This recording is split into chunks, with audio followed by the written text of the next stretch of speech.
everyone, how are you? This is Bethany Gagne, founder of Numinous, the organization that sponsors the Resonant Peaceful Cities Project, and this is the 8th in a series of videos that I'm doing to introduce people to their own consciousness, right? So consciousness is a big word, and most people really haven't had the opportunity to learn about the part of themselves that fire can't burn and water can't get wet, that there's this whole other aspect to ourselves that when we ignore it, we're ignoring at least half of ourselves, actually way more than that. But so anyway, so this is the 8th in a series, and the last video I did, we talked about this whole idea of letting go in very skilled ways in the nervous system.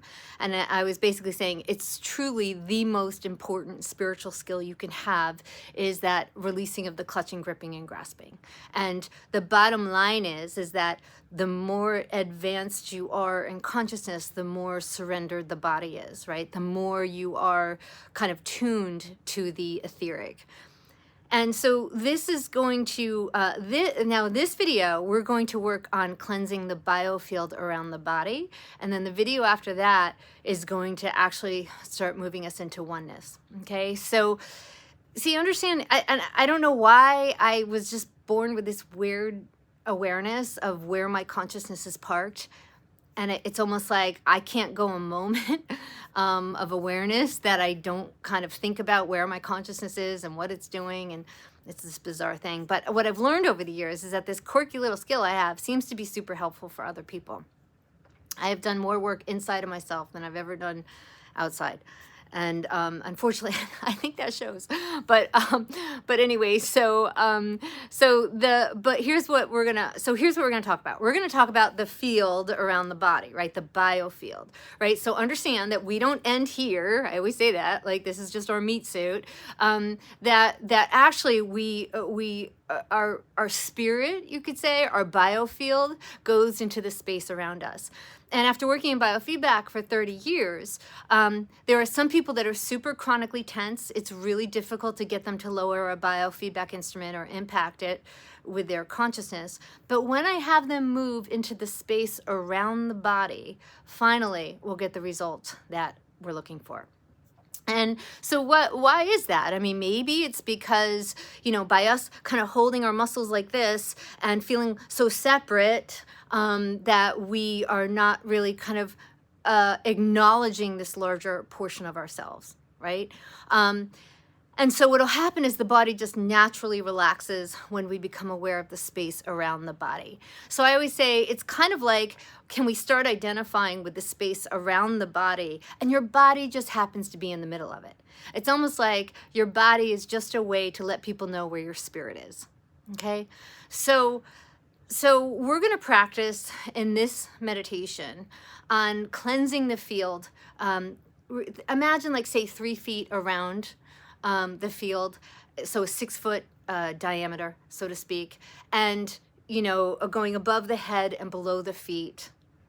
I want you to think of it as, sometimes you could think of it as an egg because the feet go in and it's wider up here, but really think of it more of a sphere, like really wide at the top and wide down by the feet. It's really your toroidal field, it's your biofield.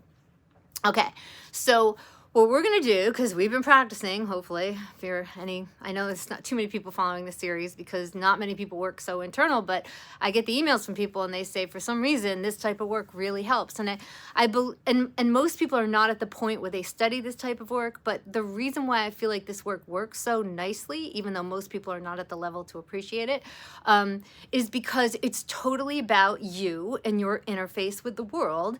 And you don't have to take my word for any of this. I'm always encouraging people to go in and do their own work, right? Do their own cleansing. And, I've gone for a ton of Reiki sessions over the years. I have never once had any of those sessions do anything significant. However, me in my nervous system day after day after day after day has gotten me out of all sorts of illnesses and helped me through, stressed out times or presenting in front of large people or lots of people. Consciousness becomes really practical.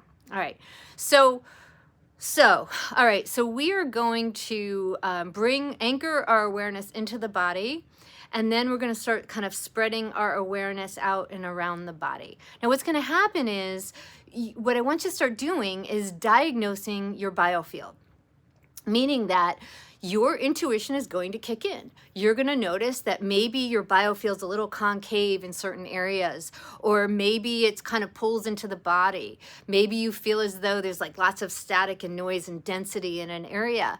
We need to start understanding, if you want to play at this level, we need to start understanding our energetic landscape, like what's in the field around us. And that's super important, because anybody who works in this field knows that illness actually starts in the energy field first, and then we keep up our quirky behavior, thinking, mental and emotional patterns, and it becomes more and more dense and more dense until finally it hits the body, right? So if we could clean things up in the energy field first, it makes a lot of sense, right? So, and after years and years of cleaning my field, I just, I know where I started, and I know where I'm at now, and it's just, it's as I said in the last one, the version of letting go is the most important thing.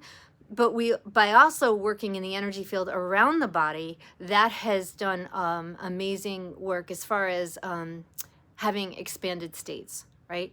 So the idea is that people always want to feel good, but they don't understand that if you feel good, it's directly correlated to the quality of the biofield around you. So if you clean up the biofield, it's a way of helping yourself feel good. Does that make sense? All right, so we'll play with that. I'm also going to have you play with making the quality of the biofield around you be what you want it to be. So if you walk into a room full of noise, or you work through a room full of chaos or something like that, you kind of put around you immediately, your biofield. So it's kind of like there could be some craziness going on outside there, but you're making it so that in your biofield it's like 72 degrees and sunny, right?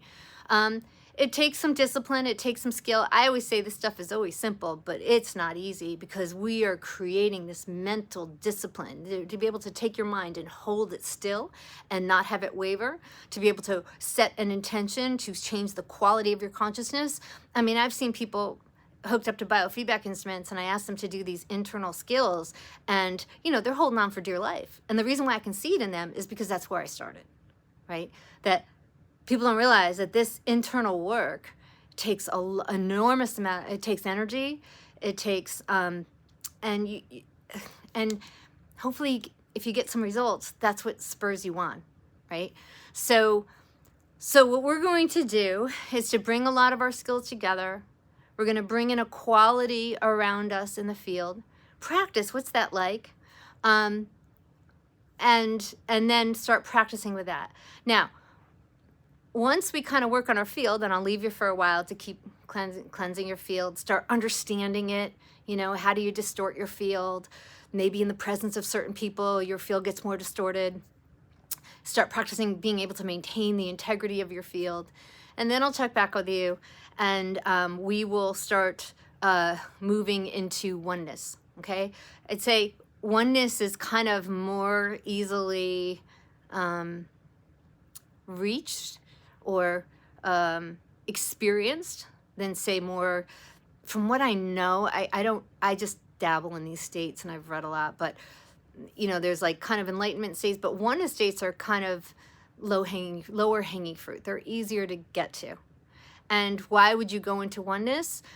Well, because the plight of the human condition is that there is all this kind of existential noise, and what traditional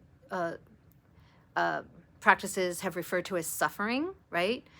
And I gotta tell you, when you get to the point where you know that you can kind of switch yourself around on the inside, your tolerance for human suffering is less, right?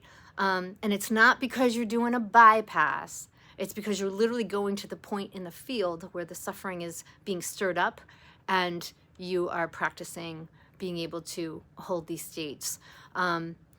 And so, because all of our suffering, according to lots of spiritual literature, is because we believe we are separate from infinite love, right?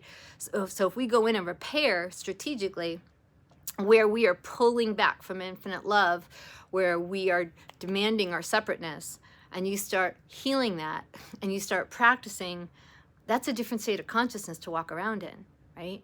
And you start preferring that state of consciousness to the noise, to the of the mind, and then that it just seems to be, after years of study, kind of like, okay, this is kind of like the punchline, not the punchline, well, I should say the end of a chapter of a book, maybe, so to speak. So anyways, I guess that is it for now. I'll leave a meditation. Please practice working on your biofield. Start noticing that when you become aware of the space around you, your awareness shifts, and don't just gloss over that. Right? Start noticing, wow, I'm in a different state of consciousness. That's how you play with consciousness, as you study yourself and you become a very important person to yourself, where you study what's going on inside of you, and then you go, oh, I kind of like that space. That kind of feels good. What did I do to get there? Right? And then you start practicing and practicing, so that eventually you just start living in these spaces more. All right. All right. Thank you, everyone. I hope this helps. Louisville results should be coming out January, February. Thank you so much. Oh, also below this video is a video that I did on Facebook about inviting people to use their consciousness to soothe the global strife in 2024. And I'm directly referring you to David Nickel, his work. He's doing these wonderful online things where you can explore your infinite nature with other people in the field and bless the planet at the time. So, all right. Thank you all so much. Take care. Bye-bye.